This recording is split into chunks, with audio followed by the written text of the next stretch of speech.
তাহলে আজকে আমাদের টাইপ যেটা হলো অস্থি সন্ধি দিয়ে পড়তে হবে টপিক বা বোন জয়েন্ট।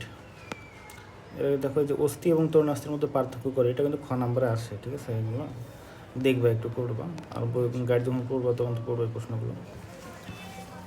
দেখো অস্থি সন্ধি বলতে কী বোঝায়, তাহলে দুই বা ততোধিক, দুইয়ের বেশিও থাকতে পারে, দুই বা ততোধিক অস্থি সংযোগস্থলকে অস্থি সন্ধি বলে।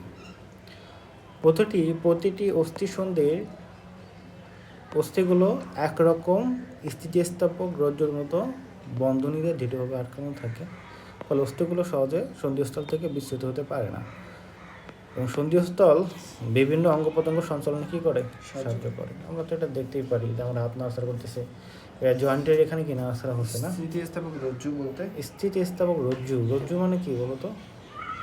আর কি এটা একটা মানে কি বলবো, সুতার মতো একটা কাঠামো, ঠিক আছে?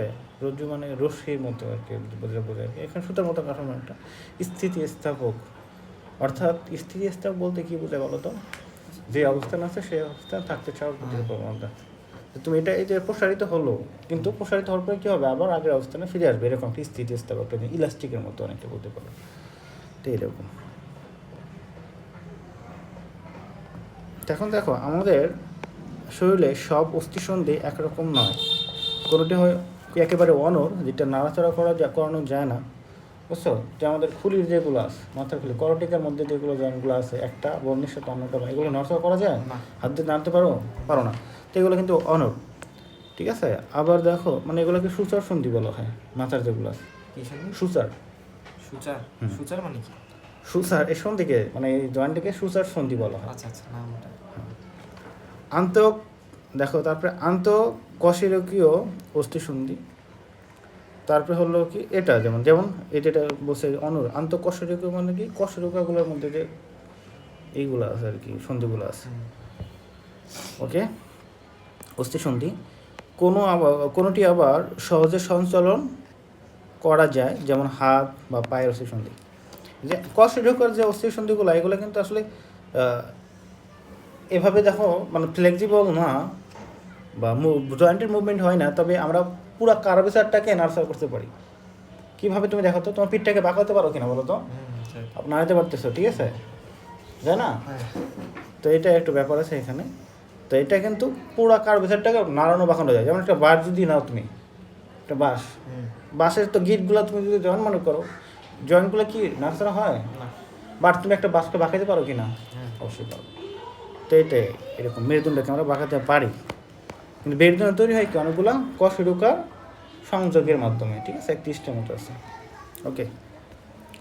তারপর দেখো সাইনোভিয়াল অস্থিসন্ধি বা সাইনোভিয়াল জয়েন্ট, সবথেকে ভালো মানে একটা বড় ধরনের ভ্যারাইটি অফ মানে জয়েন্ট হলো সাইনোভিয়াল জয়েন্ট অস্থিসন্ধি, ঠিক আছে? তো একটি অস্থিসন্ধিতে দুটি মাত্র অস্থির বহির্ভাগে এসে মিলিত হয়ে একটি সরল সাইনোভিয়াল অস্থিসন্ধি গঠন করে। আবার যখন দুইয়ের অধিক মিলিত হয় তখন তাকে কি বলা হয়, জটিল সাইনোভিয়াল আমরা বলি, ওকে? যেমন দুইয়ের অধিক যদি বলি আমরা, এই যে জয়েন্টটা আমার হাতে যেটা দেখি, এটা আমাদের হিউমেরাস এবং রেডিয়াস আলনার মধ্যে দেখি, এটা মাঝের জয়েন্টটা কোনোতে, এটা এক ধরনের কী বলতো, জটিল complex variety of synovial joint, ঠিক আছে? যদি এটা আমরা complex and compound variety of synovial joint বলতে থাকি, তো এটা কিন্তু আমাদের দেখবো এখানে আমাদের হিউমেরাসের দেখো টার্মিনাল প্রান্ত, এবং আমাদের রেডিয়াস এবং আলনার প্রক্সিমাল মানে সামনের প্রান্তটা আর কি, জয়েন্টটা কিন্তু একটু জয়েন্ট তৈরি করে, তিনটা বংশ কিন্তু একত্রে মিলিত হয়, ঠিক আছে? এটা জটিল ধরনের সাইনোভিয়াল জয়েন্ট আমরা বলতে পারি। দেখো সাইনোভিয়াল অস্থিসন্ধির অংশগুলো হলো তরুণাস্থিতে আবৃত অস্থি প্রান্ত এবং সাইনোভিয়াল রস বা সাইনোভিয়াল ফ্লুইড বলে থাকি আমরা, এবং অস্থিসন্ধিকে দৃঢ়ভাবে আটকে রাখার জন্য অস্থি বন্ধনী বা লিগামেন্ট বেষ্টিত একটি মজবুত আবরণী বা ক্যাপসুল থাকে। এইগুলো নিয়ে আসলে সাইনোভিয়াল জয়েন্টটা গঠিত হয়। অস্থিবন্ধিতে সাইনোভিয়াল রস ক্যাপসুল তো বাইরের দিকে থাকার কথা, এটা আবার মাঝে কেমনে থাকে? কোথায়? শোনো, ক্যাপসুল তো কোথায়, ক্যাপসুল তো বাইরের দিকে আছে, কোথায়? ওই যে হ্যাঁ, মজবুত আবরণী মানে কি, বাইরে না ভেতরে থাকে? বাইরেই তো থাকে। তাহলে তো এখানে বাইরেই তো আছে। বাইরের দিকে কোন দিকে থাকে? এই দেখো, এই যে এখানে আছে তোমার, এখানে তোমার এটা হলো কি বলতো, এটা বোনস না, তো বোনসের বাইরে মানে কি বলতো, বাইরে না, ক্যাপসুলটা বাইরে আছে, তো ক্যাপসুল বোনসের ভেতরে আছে না, তবে মাংসপেশির ভেতরেই বলতে পারো, কিন্তু আসলে আমাদের জয়েন্টটাতে কি, আমাদের জয়েন্টে অ্যাসোসিয়েট হলো আমাদের বোনসের সাথে, মাংসের সাথে ধরলে হবে না, ঠিক আছে? Okay. এই যে লিগামেন্টগুলো দ্বারা কি থাকে বলো তো, আবৃত আছে না? হ্যাঁ এই যে ক্যাপসুলের মতো।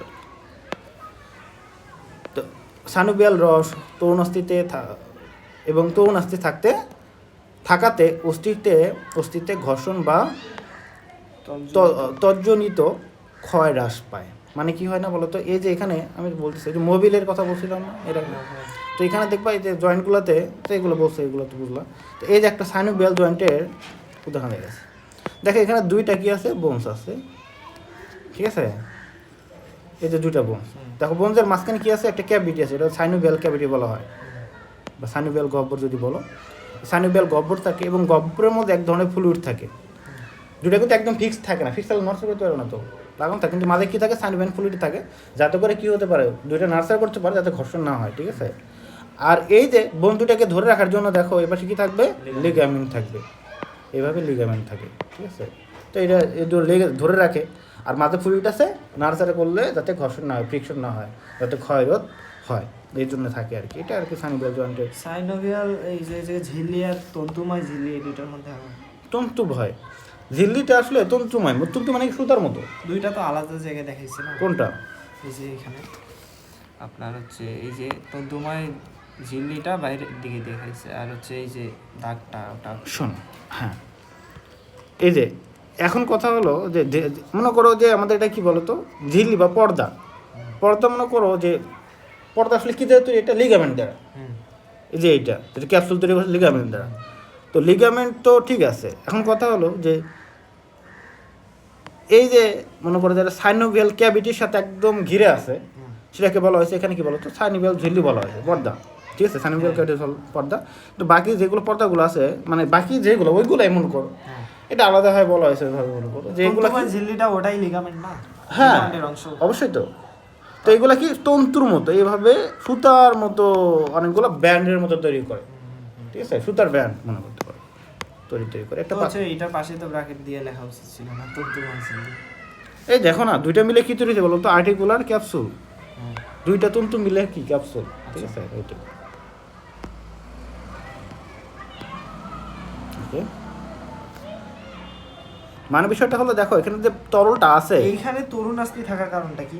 কোনটা? এই যে ইয়ার মাঝে আবার এই অস্থির সামনে আবার তরুণ অস্থিটাকে তার মধ্যে সাইনোভিয়াল। শোনো, অস্থির একটা কাভারিং থাকে, মানে এখানে কি যে মনে করো যদি শুধুমাত্র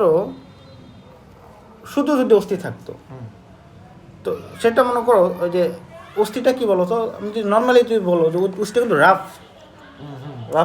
রাফেস্ট কি না, তো রাফ থাকে, রাফে যদি একটু সহজে কি হতে পারে, ফ্রিকশন হতে পারে কিনা, রাফের সাথে ফ্রিকশন হতে পারে, সেটা হতে পারে তরলের সাথেও হালকা পরিমাণে ফ্রিকশন হতে পারে সান্দ্রতার কারণে, হতে পারে কিনা। বাট লিগামেন্ট কি রাফ না, মসৃণ না, তো এই জন্য প্রান্তটা মসৃণ রাখার জন্য মেনলি মানে সৃষ্টিকর্তা এরকম করে গেছে, বুঝতে পারছো? তাহলে এটা কিন্তু রাফ হলো, একদম পিছিল হলো না, দেখেই তো বুঝতেছো এটা রাফ না, দেখো তো অস্থি, কিন্তু এটা কি হচ্ছে বলো তো, এই মুরগি খাওয়ার সময় তো হ্যাঁ দেখা যায়, তো প্রান্তগুলো দেখবা এর কাভার করা থাকে আর কি। ওই যে দেখো না যে ওই যে রডগুলা নিয়ে যাওয়ার সময় হ্যাঁ সামনে একটা ইয়াতে ক্যাপ দিয়ে দেয় যাতে করে এটা আঘাত না লাগে, এরকম সেটা আর কি এখানে। বুঝছো, সৃষ্টিকর্তা যেটা ভালো হয় সেটাই করে, বুঝছো, যাতে কোনো সমস্যা না হয়। অস্থিসন্ধি কয়েক ধরনের হতে পারে, কেমন যে কিছু মানে এটা নড়াচড়া করে কি না করে তার উপর ভিত্তি করে, এটা সাইনোভিয়াল জয়েন্ট না, সাইনোভিয়াল জয়েন্টের ভিত্তি করে আরও অনেক ভ্যারাইটি আছে। যদি বলি এই যে সাইনোভিয়াল জয়েন্টটা এটা কোথায় অবস্থান করতেছে, তার ক্রাইটেরিয়া কী, তার উপর ভিত্তি করে অনেকগুলো টাইপ আছে। যেমন যদি বলি plane type of synovial joint, plane type of synovial joint, এটা মেইনলি আমাদের পাওয়া যায় কোথায়, যেমন এই যে আমাদের মেটাকার্পালগুলো দেখা যায় না, মেটাকার্পাল মানে ফ্যালেঞ্জের মধ্যে দেখা যায়, ঠিক আছে? এইখানে দেখা যায়, আবার আমাদের যে স্টার্নামের এখানে দেখা যায়। আবার কিছু আছে কি বলতো, saddle type of synovial joint, saddle type of synovial joint, যেটা কোথায় পাওয়া যেতে পারে, এই যে মনে করেন আমাদের স্টার্নাম আর ক্লাভিকুলার মাঝে যে জয়েন্ট আছে, এটা হলো saddle type of synovial joint. আবার কিছু আছে কি ball and socket type of synovial joint, ball এবং সকেট, বল সকেট তো বুঝো নাকি, একটা কোটরের মধ্যে আরেকটা জিনিস থাকবে, বল এবং socket type of synovial joint আছে। আবার কিছু হচ্ছে hinge type of synovial hinge নাম আছে, যেটা কোথায় আমাদের এলবো জয়েন্ট, এই যে এটা এলবো জয়েন্ট, এটাকে বলা হয় এলবো জয়েন্ট। এখানে hinge variety of synovial joint থাকে, যদি এটা মিক্স ধরনের থাকে। এটা এখানে আবার প্লেনও আছে একটা, ঠিক আছে। এই দুইটা জয়েন্ট না না, পুরোপুরি আমরা পুরোটাকে হিন্স ভ্যারাইটি বলে থাকি, মানে ক্রাইটেরিয়ার উপর ভিত্তি করে। হিন্সটা কেমন, এটা ফ্লেক্সন আর এক্সটেনশন হতে পারে, বুঝবে না? মানে দেখো দুই দিকে নেওয়া যায়, সামনে নিলাম পিছন দিকে নিলাম, এটা কিন্তু এদিকে যাচ্ছে না, ঠিক আছে। আবার কিছু আছে pivot type of synovial joint আছে, পিভট, ওটা কি করে যেতে পারে, ওটা ঘোরানো যেতে পারে, চারদিকে ঘোরানো যেতে পারে। যেমন আমি যে অ্যাটলান্টা এক্সিয়াল জয়েন্ট, মাথার যেটা, ঠিক আছে, এটাকে বলে, এটা হলো অ্যাটলান্টা এক্সিয়াল জয়েন্ট আমরা বলে থাকি, মানে দুইটা ভার্টিব্রা যেটা নাম হয় যেটা। তো এটা হলো আমরা বলি pivot type of synovial joint আছে। এরকম ইলিপসয়েড টাইপ অফ সাইনোভিয়াল জয়েন্ট আছে, ইলিপসয়েড, এই যেটা আমরা, এটা আমাদের কবজিতে যেটা আছে আমাদের, ঠিক আছে, রিস্ট জয়েন্ট, হ্যাঁ, এটা মোটামুটি যা, হ্যাঁ, এটা হলো আবার ইলিপসয়েড টাইপ অফ সাইনোভিয়াল জয়েন্ট বলি আমরা, ঠিক আছে। আর এদিকে বললাম এটা আছে আবার প্লেন টাইপের সাইনোভিয়াল জয়েন্ট, এরকম বিভিন্ন ভ্যারাইটির আমাদের জয়েন্ট আছে আমাদের, মানে এরকম সাইনোভিয়াল জয়েন্টের ভ্যারাইটি। তো এইগুলো সামগ্রিক জয়েন্টগুলোকে আমরা আবার যে কতটুকু নাড়ানো যাচ্ছে বা যাচ্ছে না তার উপর ভিত্তি করে ওইগুলো তোমার মনে রাখতে হবে না। দেখো জয়েন্টগুলো আবার কয় ভাগ করা হয়ে থাকে, একটা হলো নিশ্চল অস্থিসন্ধি, নিশ্চল মানে কি চলাচল করে না, তাহলে নিশ্চল অস্থিসন্ধিগুলো ওয়ানর, এগুলো নাড়ানো যায় না, যেমন করটিকার অস্থিসন্ধি যেটা বললাম, সূচার সন্ধি, তাহলে মাথার সন্ধিকে বললাম সূচার সন্ধি, ঠিক আছে। করটিকা অস্থিসন্ধির আরেক নাম সূচার সন্ধি নাকি? অস্থিসন্ধিগুলোর নাম বলে আমরা সূচার বলে থাকি আর কি। আচ্ছা, এটা বলতেছি নর্মাল বলছি করটিকার সন্ধিগুলো, অস্থিসন্ধিগুলো, তবে এর নাম যেটা বলি আমরা সূচার সন্ধি বলি, ঠিক আছে। এসব অস্থিসন্ধি একে অন্যের সাথে সংযুক্ত থাকলে সামান্য নড়চড়া, পরেরটা, তো পরেরটা কি ঈষৎ সচল অস্থিসন্ধি, মানে কি হালকা নড়ে, ঠিক আছে, তাহলে করতে পারে। যেমন ফলে আমরা দেহকে সামনে পিছনে এবং পাশে বাঁকাতে পারি, যেমন মেরুদণ্ড অস্থিসন্ধি, এটা বললাম কি এগুলো নাড়ানো যায় না, তো ওইগুলো আর কি হালকা পরিমাণে একটু নড়তে পারে, এবং মানে আবার গলার যেটা নড়ে ওইটা কিন্তু, তবে এটা আসলে কার্ডিওভাস্কুলার, তো ওই যে বাঁশের মতো হয় আর কি, মেনলি আমরা বলতে পারি। তারপর পূর্ণ সচল অস্থিসন্ধি, যেগুলো একদম পুরোপুরিভাবে নড়াচড়া করা যায়, এই সকল অস্থিসন্ধি সহজেই নাড়াচড়া করানো যায়। এই জাতীয় অস্থিসন্ধির মধ্যে বল এবং সকেট টাইপ বা বল ও কঠোর সন্ধি যেটা বললাম, এই যে আমাদের হিউমেরাসের মধ্যে যেটা হয় স্ক্যাপুলার মধ্যে, ঠিক আছে, হাতকে নাড়তে পারি কিনা একদম, এটা হলো বল ও কঠোর সন্ধি বা বল ও socket type of synovial joint, ball and socket type. তার কবজা সন্ধি, বুঝছো, কবজা, হাতের কবজা দেখো না, কবজা সন্ধি প্রধান। কবজা বলতে বোঝো ওই যে একদিকে দেখো, এই যে এটা ওইভাবে, এই যে মনে করি এই যে এখানেও আবার দেখো নিয়ে যেতে পারি। তারপরে সাইনোভিয়াল অস্থিসন্ধি কেবল পূর্ণ সচল হতে পারে, যেটা বলা হয় সাইনোভিয়াল, যেগুলো আমি বললাম এই যে দেখালাম না, এইগুলোই মাত্র পূর্ণ সচল হতে পারে, ঠিক আছে, বাকিগুলো কিন্তু পূর্ণ সচল হয় না। তাহলে বল ও কঠোর সন্ধি, বল ও কঠোর সন্ধি, এই যে একটু আমরা যেটা দেখলাম এটা অনেকটা কি বলতো, এটা কঠোর না, ওই যে আমাদের বল ও কঠোর কেমন হয়, যে এটা সকেটের মতো থাকে না, পায়ে তো থাকে কথা, না না পায়ে থাকবে কেন, বল ও কঠোর হলে যে আমাদের হিউমারাস থাকবে, হ্যাঁ ফিমারও থাকবে, হ্যাঁ ফিমারে তো দেখছিলাম অপারেশন করার সময় ফিমারও দেখবে, এখানে ফিমারটাও কি এখানে যে হ্যাঁ এখানে বলের মতো দেখা যায়, এইভাবে থাকে মাথা, ঠিক আছে, আর কঠোরটা এরকমভাবে থাকে, মনে করে এরকম একটা থাকে, ঠিক আছে, কোটের মধ্যে থাকে, যে ফিউমারাসের মধ্যে এরকম স্ক্যাপুলার একটা কোটর থাকে, আমি একটু তোমাকে একটু করে দেখাচ্ছি, আমি স্ক্যাপুলার কোটর থাকে, তার মধ্যে ঢুকার থাকে, এই দেখো এটা দেখো এখানে, এই যে এটা আছে না, এই যে একটা দেখো বলের মতো আছে, এখানে দেখো ফাঁকা জায়গা আছে, দোকান থাকে, ঠিক আছে, যেভাবে থাকে। এইটা যদি দেখো, এই যে এখানে একটা বল আর এখানে একটা সকেট আছে, সকেটের মধ্যে ঢোকানো আছে, এরকম বিষয়টা, এই যে এখানে দেওয়া আছে বল করে দেখছো, একটা বলের মধ্যে থাকে, একটা এই যে কোটর, তিনটাই আলাদা পার্ট নাকি বলটা এইটারই? না বলটা এর সাথে লাগানো থাকে মাথা, তোমাকে আমি দেখাচ্ছি একটু পরে। তাহলে এগুলো আছে, তাহলে এই যে যখন ডিসলোকেট হয় তখন কি এই যে Dislocated চাপ হয়ে যায়। দেয়া আছে যে হ্যাঁ লাগানো যায়, হ্যাঁ ওই এইটাই হয় শুধু? ডিসলোকেট এটা হতে পারে, এগুলো হতে পারে, আচ্ছা, এইটা দেখছিলাম হচ্ছে চাপ দিয়া লাগানো, হ্যাঁ অনেক সময় এটা ডিসলোকেটেড হতে পারে, বিভিন্ন কারণ হতে পারে, তার পিছনে লিগামেন্টের সারাউন্ডিং থাকে, তো অনেক সময় কোনো একটা লিগামেন্ট ছিঁড়ে যেতে পারে, আচ্ছা, বা এমনিতে টান লেগেও মানে ডিসলোকেট হতে পারে, তখন এটা লাগাই দিলে হয়ে যায়, এরকম হয়। পায়ে অনেক সময় এরকম হয়। এগুলো তো চাপ দিয়ে লাগানো যাবে না, কোনটা? এগুলো কি যাবে? এটা বল কটের টানে না, এটা ডিসলোকেটেড, এটা তো বেশি হয় ওইগুলাই, হ্যাঁ এটা নিচে এগুলো তো হওয়ার কথা, কারণ তবে এটা যেহেতু ডিসলোকেট গর্তের মতো। হয় বলতে হয় না, মানে ভেঙে গিয়ে সরে যেতে পারে, সেক্ষেত্রে কাছে নিয়ে এসে অবস্থানে নিয়ে এসে চাপ দিয়ে রাখা হয়, তখন ঠিক হয়ে যায়। ঠিক আছে, আসলে অপারেশনগুলো যদি করা হয় কেন বলো, কীভাবে করা হয় বলো তো? ওই যে কোনো হাড় যে ভেঙে যায় কী করা হয়, আসলে হাড়গুলো যখন ভেঙে যায় তখন কাছাকাছি এনে জয়েন করে দেওয়া হয় যাতে ওখানে আবার অ্যাটাচড হয়ে যায়। এটাই কবিরাজগুলোকে দেখায় হাড় ভাঙ্গালে বেশি, তো ওইগুলো তো ওরা তো আর বোঝে না। ধরেন হচ্ছে ওইভাবে যদি কেউ চিকিৎসা না করে, এই জায়গার একটা হাড় হ্যাঁ, সোজা করে না দিলে তো বাঁকা হবে না। হওয়ার কথা। বাঁকা তো হয়ে যাবে, তখন তো নাড়াচাড়া করতে পারে না, হ্যাঁ। জায়গায় যায় নাই, ঝামেলা হয়ে যায়। এরকম তো ওর অনেক সময় কী হয় যে কম্পিটিশন পরে ওখানে রক্তনালীতে হয়ে যেতে পারে, পরে দেখা যায় যে ওটা আবার পচে যায় হাতটা, রক্ত করতে পারে না, পুরো ব্যান্ডেজ হাত- দেওয়া হয়। হ্যাঁ, অনেকের তো এরকম হয়, দেখা যায় যে হাত পচে গেছে, কবিরাজ চিকিৎসা করছে হাত পচে গেছে, এরকম অনেক হয়।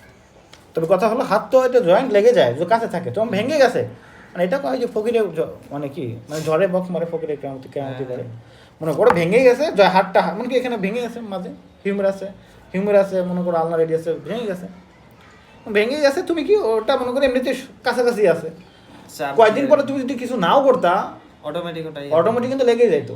না, কবিরাজের সারাইস, না হলে সারত না। ডাক্তার চিকিৎসা নেয় নাই, কবিরাজের সারাইস। এই যে সুযোগ পেয়ে গেল, পরবর্তীতে রোগী মনে করে তার কাছে যাবে, না কবিরাজটা তো অনেক ভালো, হাত ভাঙছিল আমার পাশে বাসায়, ঠিক করে দিচ্ছে। ঠিক আছে, এটাই হলো কথা। বলো তাহলে, এটা বুঝলাম নাকি? এগুলো থাকবে, এগুলো পড়বা। এই সানিবেল জয়েন্টের উদাহরণগুলো দিচ্ছি, আমি তোমাকে বললাম যে সানিবেল জয়েন্টের বিভিন্ন ভ্যারাইটি কোথায় থাকে। মানে আমাদের হাতের যতগুলো জয়েন্ট আছে সবগুলো সানিবেল জয়েন্ট, বুঝছো? নড়াতে পারি পায়েরগুলো। তাহলে তো কবজা সন্ধি বা হিন জয়েন্ট যেটা দেখলাম, এই যে আমি দেখলাম হিন জয়েন্ট কোটা বললাম, আমাদের কুনুয়ের যেটা বললাম, কবজা দরজার কবজা থাকে না, আমরা দুই দিকে নিয়ে যেতে পারি না, ঠিক এরকমই আর কি। তা কবজা যেমন দরজার পাল্লাকে কাঠামোর সাথে আটকে রাখে, সেরূপ দরজার মতো সন্ধিকে কবজা সন্ধি বলা হয়। যেমন হাতের কুনুই, জানু এবং আঙ্গুলগুলিতে এ ধরনের কি সন্ধি দেখা যায়। এইসব সন্ধি কেবল একদিকে নাড়ানো যায়। এগুলো সানুবিয়াল অস্থিসন্ধির উদাহরণ। ঠিক আছে, এটাই। দেখো, এই যে মানব কঙ্কালে চিত্র অঙ্কন করে বিভিন্ন অংশ চিহ্নিত করো, একটু অঙ্কন করিও। ঠিক আছে, বাসায় একটু দেখে ট্রাই করবা, আছে এখানে আমরা করছিলাম, তুমি করিও।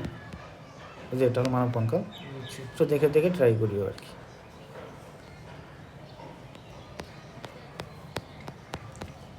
আসতেও পারে, গ নাম্বারে দিতেও পারে, গ নাম্বার। ঠিক আছে, পারবো।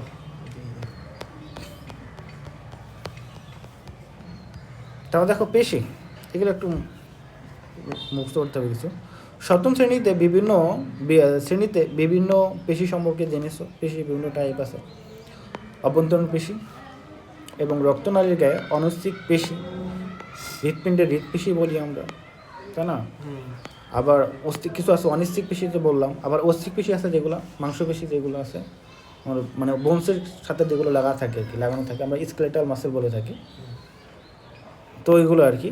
এবং অস্থিগাত্রের সাথে লাগানো অস্থিক পেশি, ঠিক আছে, হাড়ের সাথে যেগুলো লাগানো অস্থিক পেশি, একে স্কেলেটাল মাসেল বলে থাকি আমরা। অস্থিকঙ্কাল পেশি দিয়ে পেশিযন্ত্র গঠিত হয়। তাহলে কী বললাম আমরা? বললাম কিছু আছে, যেহেতু ওভারঅল যদি বলি, কিছু অস্থিক পেশি, কিছু হলো অনিশ্চিক পেশি। ওকে, তো অনিশ্চিক পেশি বলতে আবার দুই ধরনের হতে পারে। এটা কার্ডিয়াক পেশি, মিশ্রিত না, ওটা তো কার্ডিয়াক মাসেল। তুমি মিশ্রিত কিভাবে হয়? কার্ডিয়াক তো ওটা কার্ডিয়াক তুমি তুমি দেখতে তো ঐচ্ছিকের মতো, কিন্তু আসলে ওটা বাদ দাও, তোমার এমনি আমি বলতেছি, মানে তোমার অস্থিক আর অনিশ্চিকের মধ্যে ভাগ করো, যদি দুই ভাগ করতে পারি, অস্থিক আর অনিশ্চিক। অস্থিকগুলা কোনগুলো? যেগুলো মনে করো আমাদের বোনসের গায়ে লাগানো থাকে, আর অস্থিকগুলা। আর অনিশ্চিকগুলা কোনগুলা? বিশেষ করে অভ্যন্তরীণ অঙ্গ। হ্যাঁ, মানে অঙ্গের সাথে লাগানো যেগুলো, অঙ্গেও মানে অঙ্গ যেগুলোতে ফর্ম করে আর কি, ওই পেশিগুলো হলো অনিশ্চিক পেশি। তবে এই অঙ্গগুলোর মধ্যে একটাকে সেপারেট করা হয়েছে, সেটা হলো হার্টকে। হার্টের মাসেল এক ধরনের বিশেষ ধরনের মাসেল, এটাকে বলি আমরা কার্ডিয়াক মাসেল বা হৃৎপেশি বলে থাকি। ঠিক আছে, এটা কিন্তু অনিশ্চিক পেশির মধ্যে পড়ে।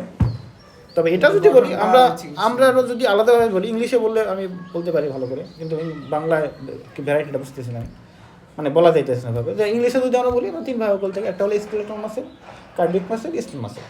আরেকটা কি? Smooth muscle. আচ্ছা, স্মুথ মাসেল বলতে এই যে ভিসেরাগুলো যেগুলো আছে, অঙ্গগুলো আছে, অঙ্গগুলো যে মাসেলটা ফর্ম করে গঠিত হয়, এদেরকে বলি আমরা স্মুথ মাসেল।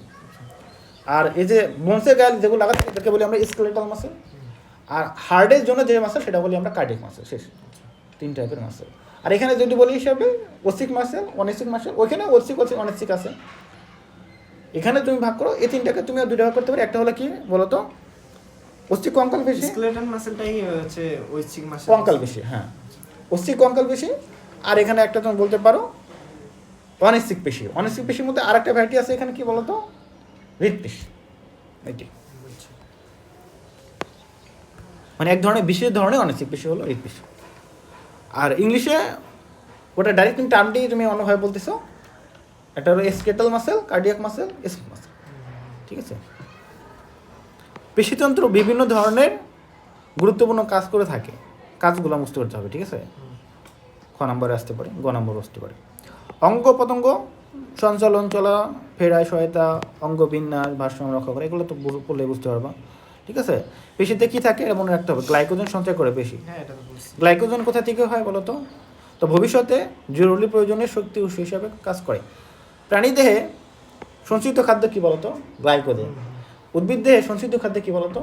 স্টার্চ। ও হ্যাঁ, স্টার্চ। এবং প্রাণীদের সঞ্চিত খাদ্য হলো গ্লাইকোজেন। এখন বলো গ্লাইকোজেন কিসে থেকে তৈরি হয়? ইয়া থেকে হচ্ছে শর্করা থেকে। শর্করা হয়, গ্লুকোজ থেকে। হ্যাঁ, আমরা জানি গ্লুকোজ কি হয়, গ্লাইকোজেন পরিণত হয় কিসের উপস্থিতিতে? ওই যে ইনসুলিনের উপস্থিতিতে। পরে ইনসুলিন, গ্লুকাগনটা হ্যাঁ। ভাঙে। তা গ্লুকাগন আর ভেঙে গ্লুকোজে পরিণত করতে পারে। তা আমরা পড়ছিলাম ওখানে, এর মধ্যে আছে যে এটা যে গ্লাইকোজেন যে তৈরি হলো এটা মেলে লিভার এবং মাংসপেশিতে জমা থাকে, ঠিক আছে। ওকে। এবং গ্লাইকোজেন তৈরি প্রক্রিয়াকে কি বলছিলাম আমরা? গ্লাইকোজেনেসিস। হুম। আর ভাঙ্গাকে বলছিলাম গ্লাইকোজেনোলাইসিস। ওকে। তো বিশেষ বৈশিষ্ট্য সম্পন্ন হওয়ায় হৃৎপিণ্ডের স্পন্দন, রক্ত সঞ্চালনের দায়িত্ব পালন করা। হৃৎপেশির কথা বলছে আর কি, এটা বিশেষ ধরনের বৈশিষ্ট্য থাকে। এখানে কি থাকে বলো তো? ইন্টারক্যালেটেড ডিস্ক থাকে, বিশেষ ধরনের একটা বৈশিষ্ট্য। হৃৎপেশিতে কি থাকে? ইন্টারক্যালেটেড ডিস্ক থাকে আর কি। মেনলি আমরা কার্ডিয়াক মাসেল বা হৃৎপেশিকে আমরা চিহ্নিত করি বা আলাদা করি থাকি হলো ইন্টারক্যালেটেড ডিস্ক দিয়ে, ঠিক আছে।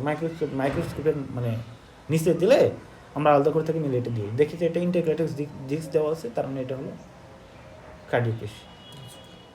আচ্ছা, দেখো ওই যে মলমূত্র ত্যাগ, পরিপাক নালীর মধ্য দিয়ে খাদ্য বস্তু চলন প্রভৃতি স্বয়ংক্রিয় কাজে ভূমিকা পালন করে থাকে আর কি। মেনলি যে আমরা খাবারটা খাই, দেখছো খাবারটা যখন নিজ দিকে যাচ্ছে না, পেরিস্টালসিস। পেরিস্টালসিসের কারণে যায় আর কি। আবার দেখো বমি যখন হয় তখন আবার কি আছে, উপর দিকে উঠে আসে, এটা হলো অ্যান্টি পেরিস্টালসিস বলতে হবে। কিন্তু হচ্ছে ও উল্টা করে খাইলেও তো যায়, সমস্যা নেই।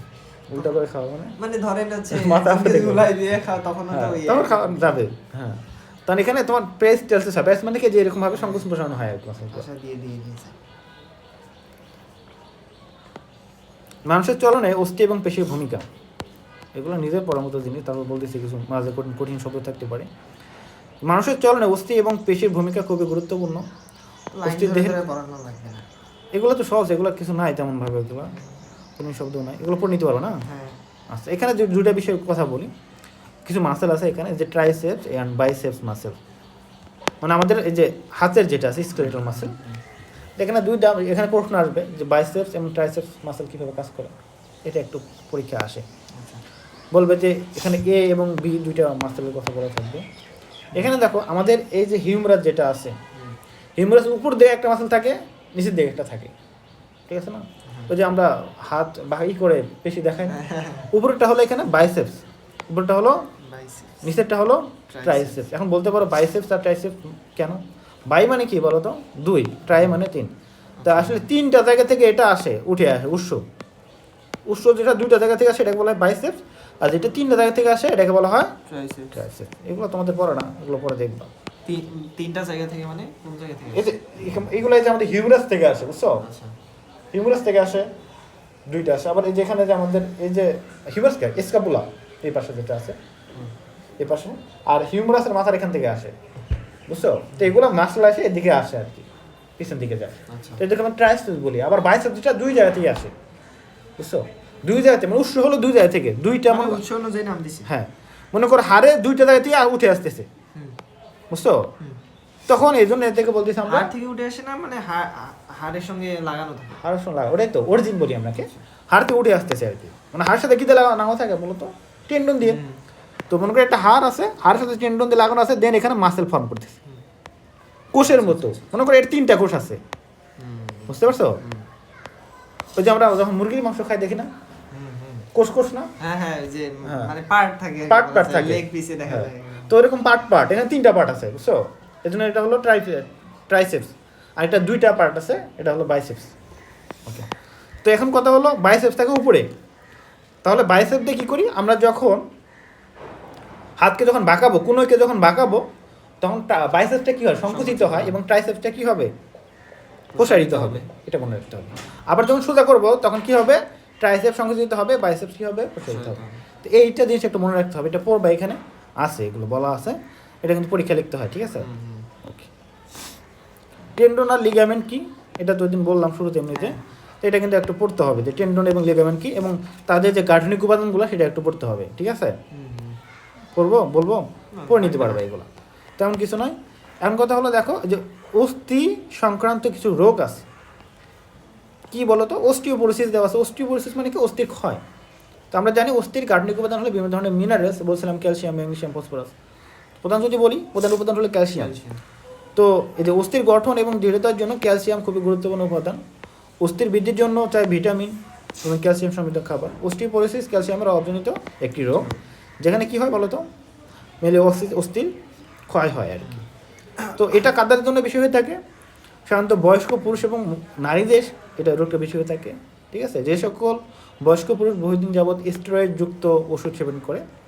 স্টেরয়েড যুক্ত ওষুধ যেমন আমাকে এর আগে বলছিলাম কিনা, যেমন কোর্টিক স্টেরয়েড ওষুধ, ঠিক আছে? যেমন যে যারা জিম করে তারা নেয়, স্টেরয়েড নিয়ে থাকে।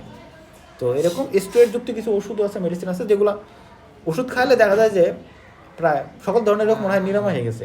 এটা কি টেম্পোরারি, পার্মানেন্ট না কিন্তু। এই যে যেমন হোমিওপ্যাথি ওষুধগুলো আছে, এগুলো তো স্টেরয়েড থাকে। এর কারণে তুমি তোমার যে কোনো রোগ হলেই তুমি কিন্তু ওষুধগুলো খাও তুমি। আচ্ছা, যে ইয়াগুলা দেয়, মানে মলমগুলা দেয় বলা যায়, ক্রিম টাইপের, ওগুলাতে কি ওইরকম থাকে? কারণ হচ্ছে অনেক সময় দেখা যায় যে হচ্ছে হোমিওপ্যাথিতে হয়, হ্যাঁ, হোমিওপ্যাথির ওগুলা দিয়ে হচ্ছে কয়েকদিনে ইয়া হয়, কিন্তু হ্যাঁ। হচ্ছে আর পরে- এখানে চিকিৎসা করলে যাই না, যায় না। এরকম অবস্থা। তো ওগুলো আসলে তো তোমার দেখবে আবার হবে, ঠিক আছে? আবার হয় আর কি। তো তো আসলে কিছু আছে, তো কিছু যেগুলা তুমি চর্মরোগ টাইপের যে কিছু আছে, সব তো আর সব ধরনের রোগ তার পার্মানেন্ট না। তোমার তো দেহের একটা কি ইমিউন সিস্টেম আছে, তাই না? তোমার জ্বর আসলে তুমি নাপা খালে না, মানে তোমার মনে করো ফ্যামিলিতে 2 জনের জ্বর আসছে, একজন নাপা খাচ্ছে, একজন খাচ্ছে না। এমন হতে পারে যে খাচ্ছে তার আগে তোমার ঠিক সারি যেতে পারে, হ্যাঁ, হ্যাঁ। হয় না? হ্যাঁ। হতে পারে, অনেক কারণে তো তাপমাত্রা বাড়তে পারে। হ্যাঁ, তাপমাত্রা বাড়তে পারে। তারপর দেখবা যে আমরা আসলে জ্বর সে না পা খাই, তো তাড়াতাড়ি সেরে যায়। অনেক সময় দেখবা যে না খেলেও কি সারবে না, অবশ্যই সারবে, থাকবে না তো, তবে খায় না, হয়তো একদিন কম আর বেশি, ঠিক আছে? তো এটাই আর কি, যে অনেকে বিশ্বাস আছে হোমিওপ্যাথি ওষুধের উপরে, এটা তো সাইন্টিফিক্যালি প্রুফ না, ঠিক আছে? তো এটা আসলে কি, যে মনের বিশ্বাস, হ্যাঁ হ্যাঁ যা আমি বিশ্বাস করলাম সেরে যাবে, এটা কথা, ঠিক আছে? এই যে ঝাড়ফুঁকের মতো আর কি। হ্যাঁ, ওই যে ইয়াতে একটা হার্ভার্ডে একটা ইয়া করছিল, এরকম একটা রিসার্চ পেপার ছিল, কে 2টা ক্যান্সারের রোগীকে ভালো করছিল, এরকম মানে কিছু দিত না, কিন্তু হচ্ছে ইয়া খাওয়ায়, ড্রপে করে খাওয়ায়, হ্যাঁ। বলতে যে ক্যান্সার ক্যান্সার ভালো করে। ট্রিটমেন্ট করতেছে। আর বিশ্বাস সব কিছু আস্তে আস্তে আস্তে আস্তে এরকম হয়েছে। বিশ্বাসের ব্যাপার আছে।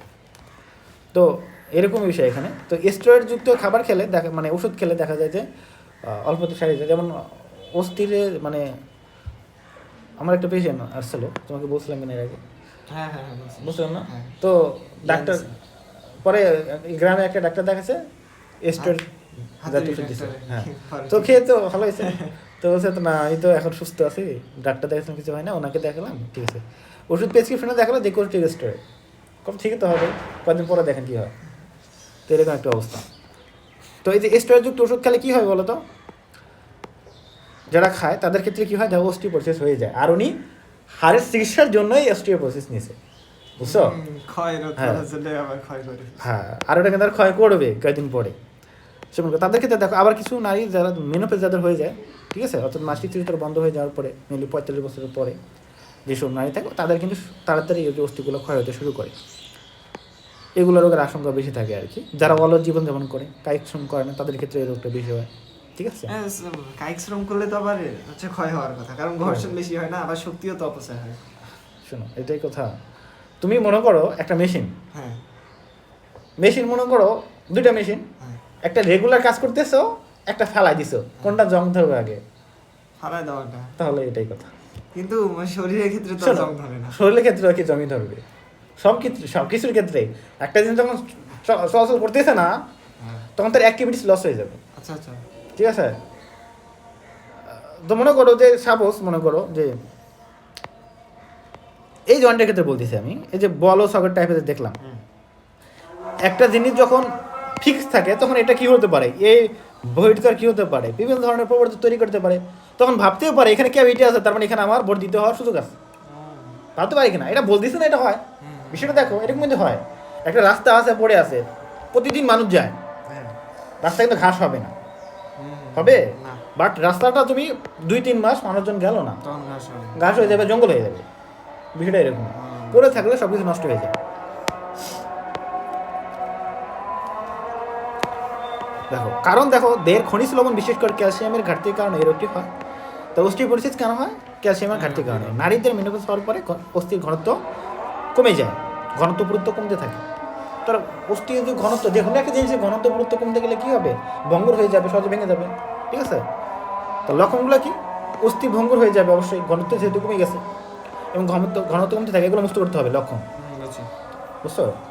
তারপর পেশি শক্তি কমতে থাকে, পিছনে। এবং পিঠের পিছনের দিকে ব্যথা অনুভব হয়, অস্থিতে ব্যথা অনুভব হয়। রোগ নির্ণয় কি? যেহেতু অস্থিতে ঘনত্ব কমে যায়, সেহেতু কী করতে হবে? ঘনত্বমাপক যন্ত্রের সাহায্যে অস্থির ঘনত্ব মাপতে হবে। যদি কমে যায় তাহলে বলবো অস্টিওপোরোসিস হয়ে গেছে। তো এটা থেকে আমরা করতে যাই ডাক্তাররা না, তো আমরা লক্ষণ দেখে বুঝি তার অস্টিওপোরোসিস হয়েছে, ঠিক আছে? ওকে, প্রতিকার কি? মেনে নিতে হলে 50 পুরুষ এবং নারীদের ক্ষেত্রে কী করতে হবে? ক্যালসিয়াম সমৃদ্ধ খাবার খেতে হবে, এবং কী করতে পারে? দৈনিক 1200 মিলিগ্রাম ক্যালসিয়াম সাপ্লিমেন্ট দিতে পারে, ঠিক আছে? ওকে, এবং ননি তোলা দুধ এবং দুগ্ধজাত দ্রব্য। কিন্তু ওই বয়সে ধরেন হচ্ছে মানে বয়স অনেক হইলে তো তখন কিডনির কার্যকারিতাও ইয়া হয়ে যায়। হ্যাঁ। তখন হচ্ছে ওই এটা কিডনি থেরাপি স্টোন তৈরি করতে পারে। কথা হলো যে এখানে বিষয়টা তো তোমাকে এই যে 1200 মিলিগ্রাম বললাম, এটা তো প্রতিদিন সে মানে সারা বছর খাবে না। যদি অস্টিওপোরোসিস ট্রিটমেন্টটা দেওয়া হয়, যখন এটা একটু ভালো ফিল করবে তখন তো স্টপ করতে হবে। তো ক্যালসিয়াম বেশি গেলে কিডনিতে পাথর হয়, বুঝছো? তাহলে ননি তোলা দুধ এবং দুগ্ধজাত পণ্য খেতে হবে, এবং দেখো কমলার রস এগুলো একটু ভালো ভালো খাইতে হবে। প্রতিরোধ কি? যথেষ্ট পরিমাণ সূর্যের আলোকে থাকতে হবে, তাতে করে কী হয়? আমাদের ভেতরে, শরীরের ভেতরে ক্যালসিয়াম তৈরি হতে পারে। এগুলো একটু বললাম। আচ্ছা, আর একটা কথা এখানে হচ্ছে যে মানে আমরা ওষুধগুলো খাই, এগুলোর কণাগুলো তো অনেক বড় হয়, গ্লোমেরুলাস দিয়ে এগুলো কি সরাসরি প্রবেশ করতে পারে? গোলরিমুলাস দিয়ে প্রবেশ করতে হবে কেন? শাসন করতে হবে না? তখন তো এমনিতে তো কণাগুলো অনেক বড় হয় না, ওষুধের কণাগুলো সাধারণত। বুঝলাম না, ওষুধের কোনো বলতে মানে হচ্ছে যেগুলো অবশিষ্ট থাকে, ধরেন হচ্ছে তুমি কি বলতেছো? ওষুধ তুমি খাচ্ছ, ওটা ওরকম থাকে? আমি তো একটা ট্যাবলেট খাচ্ছি, হ্যাঁ পুরাটাই কি এটা কি বলো তো? এটা কি ট্যাবলেটটা, এর মধ্যে কি কি থাকে বলতো? এই যেমন ক্যাপসুলগুলো খাই না, ওটা তো সবগুলো লাগে না, শোনো, ক্যাপসুলটাও কি হয়? ওইগুলা কি ওই কণা যে বলতেছো ওইগুলা কি ওষুধ? না। এগুলা কি দিয়ে তৈরি হয় বলো তো? এটা দুইটা ইনগ্রেডিয়েন্ট, দুইটা সাবস্টেন্স আছে এখানে, ঠিক আছে? আচ্ছা। একটা ইনগ্রেডিয়েন্ট, একটা এক্সিপেন্ট বলে দুইটা মানে অ্যাক্টিভ ইনগ্রেডিয়েন্ট, একটা হলো ইনঅ্যাক্টিভ ইনগ্রেডিয়েন্ট। মানে আমরা যেটা একটা মেডিসিন তৈরি করি, এখানে কিন্তু আমাদের কেমিক্যাল সাবস্টেন্স, যেটা মেডিসিন, কিন্তু যেটা মেডিসিন আর ড্রাগ, মানে আমরা মেডিসিন বলি কোনটা? যেটা ফর্ম করা হয় আর কি খাওয়ানোর জন্য। মেনলি ড্রাগ থাকে এখানে, প্যারাসিটামল। এটা তাহলে কি বলতো? একটা রাসায়নিক যৌগ কি না? আচ্ছা, রাসায়নিক যৌগ ছোট না বড়? ছোট তো একদম অনুপক্ষেরিক না? তো এগুলো কিন্তু ছোটো ছোটো। তো এগুলো অনেকগুলো কী করা হয়? মনে করো আটা ময়দা দেওয়া হয়, আটা, এই এক্সিপেন্ট বলে থাকি আমরা, বলা মানে বহির্ভূত কিছু জিনিস। তাহলে এটা তো তুমি এমনিতে খাইতে পারতেছো না। তাহলে আমরা কী করতেছি?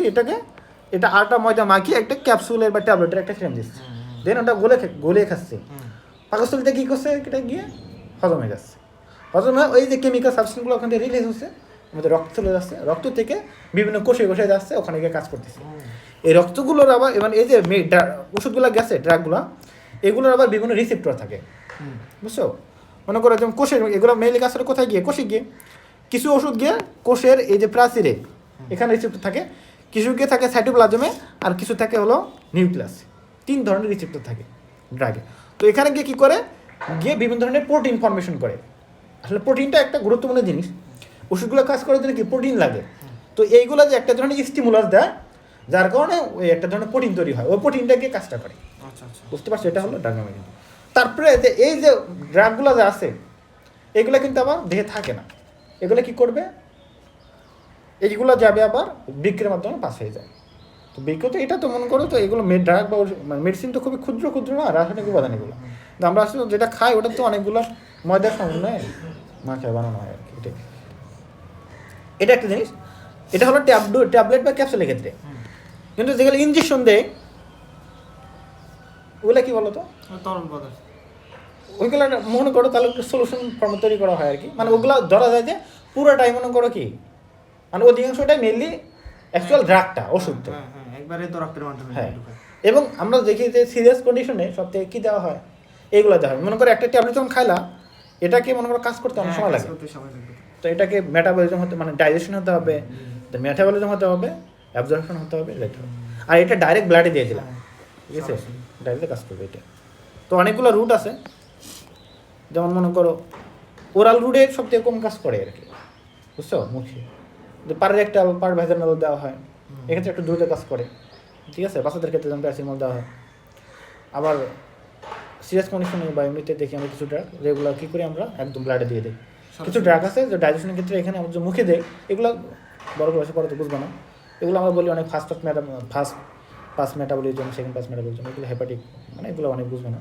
তো এগুলো মুখে দিলে অনেকগুলো ফেস পার হয়ে যেতে হয়, এখানে ড্রাগের অনেক লস হয় আর কি, অ্যাক্টিভিটিস লস হয়ে যায়। বা আমি যদি 5 গ্রাম খাই কাজ করতেছে 1 গ্রাম গিয়ে, বিষয়টা এরকম। আর যখন আমরা ব্লাডে দিই ডাইরেক্ট একবারে ব্লাডে দিই সেক্ষেত্রে সরাসরি কাজ করতেছে, লস হচ্ছে না, 100% কাজ করে, এরকম বিষয় আছে। তো যে রিউময়েড আর্থ্রাইটিস বা গেটেবাত এটা আসলে একটা auto immune disease.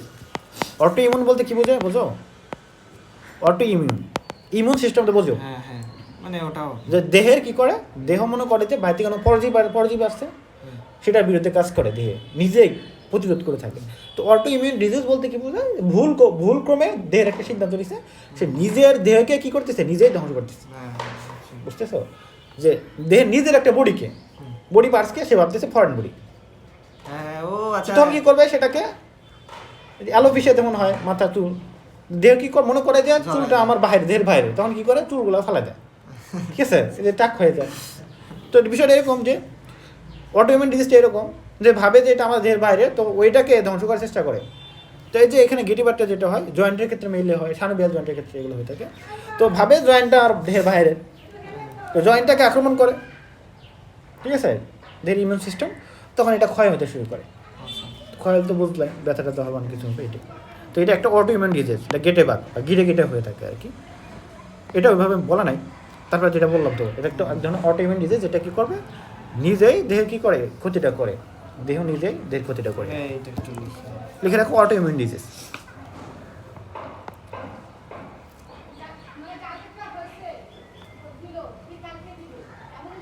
Immune IM, হ্যাঁ ডাবল ইমিউন।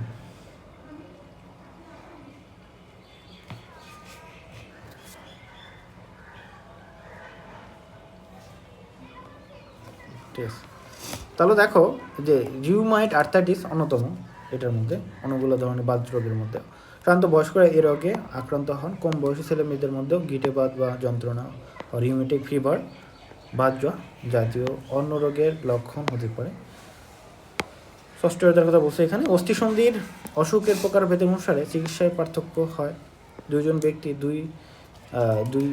দুটি ভিন্ন প্রকারের অস্থিসন্ধির অসুখে আক্রান্ত হলেও তাদের লক্ষণ আপাত দৃষ্টিতে একরকম হতে পারে, সেক্ষেত্রে দুজনের ভিন্ন প্রকার চিকিৎসা হয়ে থাকে। এজন্য বিশেষজ্ঞ চিকিৎসকের পরামর্শ ছাড়া বাতের চিকিৎসা করা উচিত নয়, বাট এখন এইসব কবিরাজরা দিয়ে থাকে। এতে উপরের উপকারের চেয়ে কী হয়, অপকার বেশি হতে পারে। তো লক্ষণগুলো কি, অস্থিসন্ধি বা গিটে প্রদাহ বা ব্যথা হয়, অস্থিসন্ধিগুলো শক্ত হয়ে যায়, ফুলে যেতে পারে এবং ওষুধটা নাড়াতে কষ্ট হয়ে থাকে এবং গিট ফুলে যায়, ঠিক আছে, এগুলো হয়, এগুলো একটু পড়বা। প্রতিকার কি, হ্যাঁ বয়স্কদের বেলা এটা কি বেড রেস্ট নিতে হয় আর কি। বয়স্কদের বেলায় এরও পুরোপুরি সারানো যায় না, তবে নিচের ব্যবস্থাগুলো নিলে কিছুটা সময় অত্যাধিক পরিশ্রম আর ভারী কাজ বিরত থাকতে হবে। যন্ত্রণাদায়ক গিটের উপর কুসুম গরম পানি সেঁক দিতে হবে, এগুলো একটু পড়লা, ঠিক আছে। এগুলো আসবে কি, লক্ষণ দিয়ে বলবে যে রহিমের দাদার এরকম সমস্যা, তাহলে রহিমের দাদার কী রোগ হয়েছে, ঠিক আছে, ঠিক আছে, প্রতিকার হয়ে গেল, কী করা যায়, এইভাবে প্রশ্ন আসবে। তো এইগুলো রোগের সবগুলো লক্ষণ টক্ষণ একদম মুক্ত করতে হবে, ঠিক আছে। তো আমি তোমাকে একটু হার্টটা দেখাচ্ছি আর কি, কেমন হিউম্যান স্কেলেটন কেমন একটু দেখাচ্ছি। তো এটা হলো, দেখতে পাচ্ছ এখানে। তো এটা তো কশিরুকা, মানে ওকে, মেরুরজ্জ। তো এই যে এটা মনে যদি দেখায়, এটা হলো হেড, মাথা, ঠিক আছে। এটা হলো করটিকা, এটা বললাম। এগুলো দেখো অনেকগুলো বোনস আছে, এই যে বোনসগুলো দেখো মাঝে কী আছে বলো তো, এই সন্ধি আছে না, সুসার সন্ধি বলে থাকি আমরা এগুলো। তো এখানে মাথার মধ্যে এই সামনেটা হলো, এটা হলো প্যারাইটাল ফ্রন্টাল বোন, ফ্রন্ট মানে কি সামনে, এই ফ্রন্টাল বোন বলি আমরা। এই যে এখানে এই দেখো, এটা হলো ফ্রন্টাল বোন, ঠিক আছে। এটা ফ্রন্টাল বোন। এই যে এটা দুই পাশে যে এই সামনে দেখি আমরা, দুই পাশে এটা একটা বোন হলে দুইটা, কিন্তু দুই পাশে যে সবুজ এটা মাঝে একটা জয়েন্ট থাকে, এটা বলে সুচার সন্ধি, ঠিক আছে। ওকে, এই দুটো বলে প্যারাইটাল, মানে প্যারাইটাল বলে দুই পাশে থাকে, প্যারাইটাল বলি। এই যে এটা কিন্তু কান থাকে না এখানে আমাদের উপরে, এটা হলে আমরা বলি টেম্পোরাল বোন বলি, ঠিক আছে। ওকে, তারপরে এক্সিপিটাল আছে। এই যে পিছন দিকে যেটা আছে এটা হলো অক্সিপিটাল বোন, এই যে আছে না, এটা বলে আমরা অক্সিপিটাল বোন, ঠিক আছে। ওকে, এগুলো আমরা বলে থাকি। প্যারাইটাল কোনটা? সবুজটা। আর ফ্রন্টাল সামনে। হ্যাঁ, এটা হলো অক্সিপিটাল বোন, অক্সিপিটাল, আর দুই সাইডে দুইটা টেম্পোরাল। হ্যাঁ টেম্পোরাল বোন আছে। ওকে, আর এই যে এটা কি বলতো, নিচেরটা হলো ম্যান্ডিবল, হ্যাঁ এটা ম্যান্ডিবল, এই যে ম্যান্ডিবল, উপরটা হলো কি ম্যাগজিলা, এটা ম্যান্ডিবল, আর উপরটা হলো কি তাহলে ম্যাগজিলা। ওকে, আর এই যে মাঝেগুলো ন্যাজাল বোন আছে কিছু, ওই ম্যান্ডিবলের নিচে এই ম্যান্ডিবুলার গ্রন্থি না, লালা গ্রন্থি আছে ওখানে ভেতরে আছে, ওইগুলো নালগঞ্জ আছে। তো এগুলো পার্ট আছে, অনেকগুলো ব্যাপার আছে। যে দেখো এগুলো আর মনে করো আসে না কেন,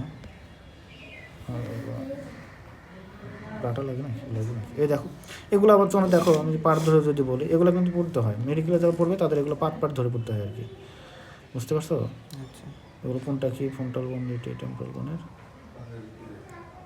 এই টেম্পোরাল বোন যদি বললাম, তো এটা প্রিমিয়াম, লোক করে এটা, এই ফ্রন্টাল বোনটা যদি দেখে, তো এগুলো মনে করো এই যে ফ্রন্টাল বোন কেমন দেখতে, ভিতরে যে কেমন এগুলো, ঠিক আছে। কালার কেন জানি অনেকগুলো করা।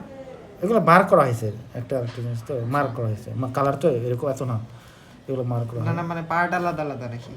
ওইটা না পার্ক আলাদা না, পার্ট হবে, নাম আছে আলাদা আলাদা, বুঝছো, নামের জন্য আলাদা হয়েছে এগুলো।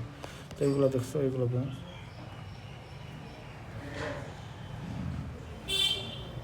এই যেগুলো দেখালাম তোমাকে আমি, এই যে মানুষের থোরাসিক কেস যদি দেখো এখানে, এই যে এগুলো দেখো, এটা হলো তাহলে আমাদের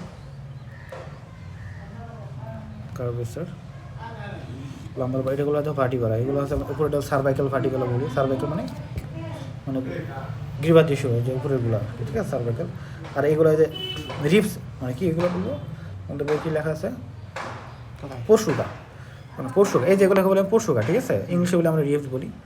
আর সামনে দেখো এগুলো আছে জন্ডিসের কার সাথে, এই যে স্টানাম আবার 3টা পার্ট আছে, ঠিক আছে, স্টানাম, ওই যে উপরের একটু নিচের এবার একটু মাঝে একটা বডি, এটা হলো যে স্টানাম, এগুলো ও ওটার কোনো কাজ আছে? নিচেরটা তো কাজই দেখতেছি। অবশ্যই আছে, এখানে লিনিয়াল বা এখানে বুঝবা না, এগুলো এগুলো এগুলো লেখা থাকে, এখানে মাছ বরাবর কী থাকে, মাসেল যুক্ত থাকে, ঠিক আছে, মাসেল থাকে এখানে, মাসেল দেওয়া যাবে করে না, এগুলো লক করা আছে, ঠিক আছে, প্রিমিয়াম মতো থাকে আর কি। এই যে এগুলো কিন্তু আবার তরুণ আছে, দেখছো, এটার সাথে এটা জয়েন করে, এই জন্য শ্বাস নিলে ওটা ফুলে ওঠে। হ্যাঁ, না এটা তো কেসটাই ফুলে ওঠে, এগুলো মুভমেন্ট আছে, ঠিক আছে, এই যে নিউফুন্ডিস হতে পারে, এগুলো মুভমেন্ট, এগুলো তো দেখা যাচ্ছে না, কিন্তু ওটা বলা যায় না তরুণাস্থির জন্যই মূলত, না তরুণাস্থির জন্য না, কারণ ওইটাই তো নরম, আর বাকিগুলো তো সব শক্ত।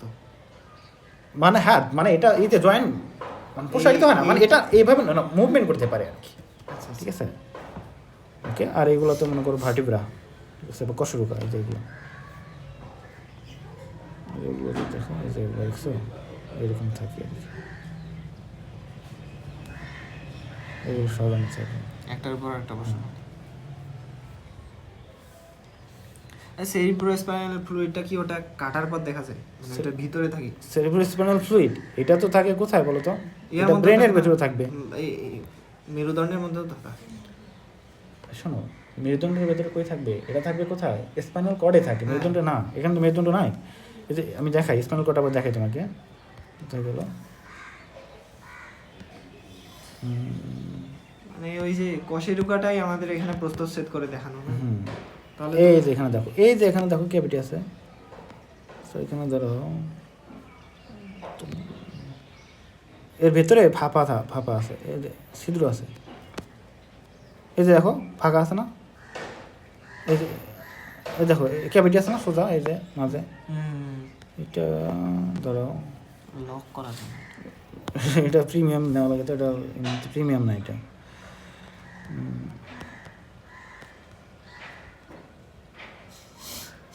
মানে এই যে প্রতিটা ভাটি বেড়া মাঝে একটা ফাঁকা থাকে, ওর মাঝ দিয়ে যায় কি বলো তো, ও এই যে স্পাইনাল কর্ড যায়, স্পাইনাল সুষুম্না, হ্যাঁ সুষুম্না কাণ্ড যায়, ওই সুষুম্না কাণ্ডের মাঝে থাকে হলো স্পাইনাল। হ্যাঁ, ও আচ্ছা, এটা তো কভার। হ্যাঁ এটা তো হলো কভারিং, ওটা অস্থি।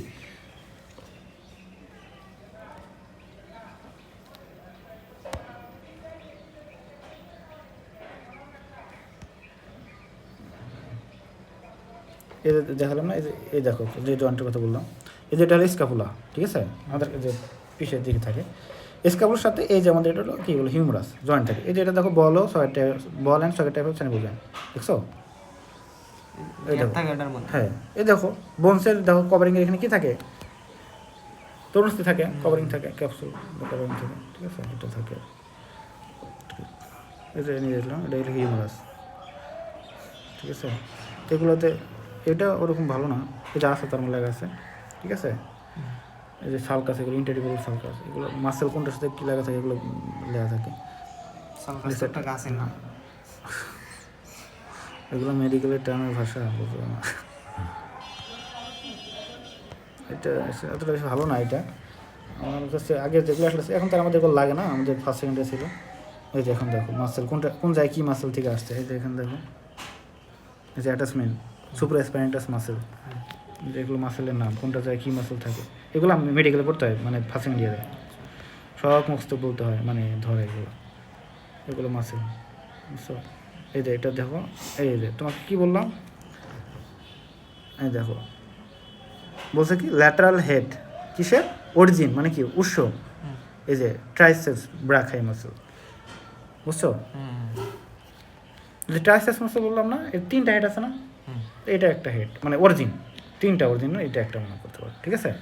আর আমি বলছি উপর থেকে আসে কিছু অরিজিন, স্ক্যাপুলা থেকে আসে, তো এগুলো বিভিন্ন মাসেল এখান থেকে তৈরি হয় আর কি, এখান থেকে। এখানে আছে একটা বিষয় মিডিয়াল হেডের ট্রাইসেপস ব্রাকা, আর একটা আছে স্ক্যাপুলা থেকে, এখানে আবার মাসেলস আছে, অরিজিন আছে, এগুলো তো মাসেল অরিজিন দেখাবে না মনে হয়, প্রিমিয়াম নেই তো। এটার ভিতরে কি এটা? কোনটা? সাদা সাদা। এটা এটা তো ওই যে ক্যাভিটি সকেট, এটা সকেট, এখানে তো হিউমারাস লাগানো থাকে, ও আচ্ছা, এটা এটা হলো এগুলো। ওটা আমি না। এগুলো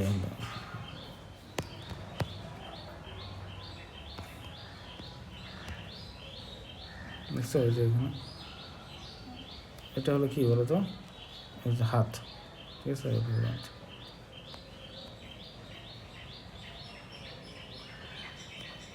এখানে ব্যান্ড থাকে, ঠিক আছে, কর্পোরেন্ট ফ্লেক্সর রেটিলাকম বলা হয়, উপর দিকে থাকে এটা, এই দিকে একটা ব্যান্ড থাকে, ঠিক আছে, ব্যান্ডের নিচ থেকে কিছু পাস করে, উপর থেকে কিছু পাস করে, তো ওটা কোথায় থাকে? এটা এই যে উপরে একটা ব্যান্ড থাকে, হ্যাঁ এটা হলো কি বলে আমরা ফ্লেক্সর রেটিনাকুলাম, ফ্লেক্সর বলতে এর সামনের দিকে বাঁকানি পড়ে, এটা লেগে থাকে, এর উপর দিয়ে কিছু যায়, নিচ দিয়ে কিছু যায়, মানে এটা কি ক্যান্ডেল হিসাবে কাজ করে, ঠিক আছে। আর এই পাশে একটা থাকে, এটা হলো এক্সটেনসর রেটিনাকুলাম বলা হয়, এটা দেয় না, ঠিক আছে, দুই দিকে দুইটা। হ্যাঁ উপরে একটা নিচে একটা থাকবে, ওকে। এগুলো মাসেল থাকে, বিভিন্ন ধরনের মাসেল থাকে, এগুলো এই যেটা বললাম, এটা বললাম একটা আমি কমপ্লেক্স জয়েন্ট, এখানে দেখো 2টা জয়েন্ট আছে, 2টা মিলে একটা জয়েন্ট তৈরি করে, এটা হিঞ্জ টাইপ অফ সাইনিবল জয়েন্ট, ঠিক আছে, বুঝলাম এটা।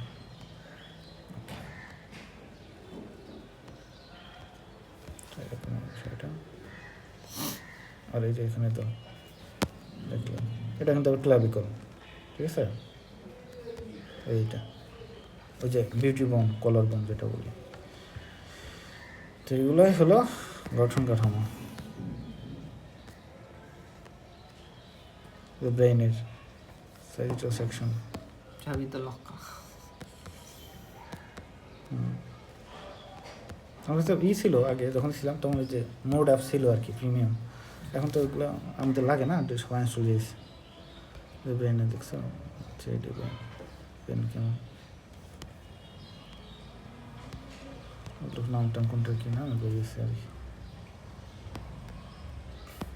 ভালোগুলো লক করা বুঝছো।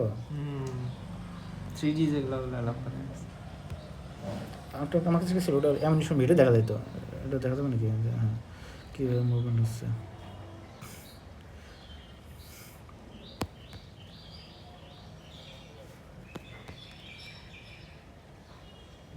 কীভাবে মুভমেন্ট হয় আর কি দেখাচ্ছে আর কি এইভাবে, বা আমরা মুভমেন্ট করি না ওখানে নিয়ে যাই দেখাচ্ছে আর কি। এগুলো মেডিকেল স্টুডেন্টের জন্য বুঝছো।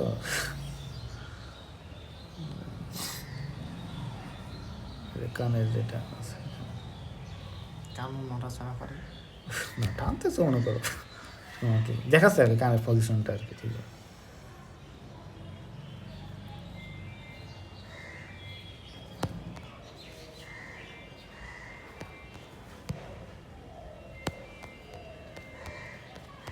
সব লক্ষ্য এগুলো। আচ্ছা কানের এইটার কাজ কি, বাইরের এই অংশের কাজ কি? এটা না মনে করো থাকলে কি হবে? অ্যান্টেনা, ঠিক আছে, অ্যান্টেনার কাজ কি বলো তো? এই নেটওয়ার্ক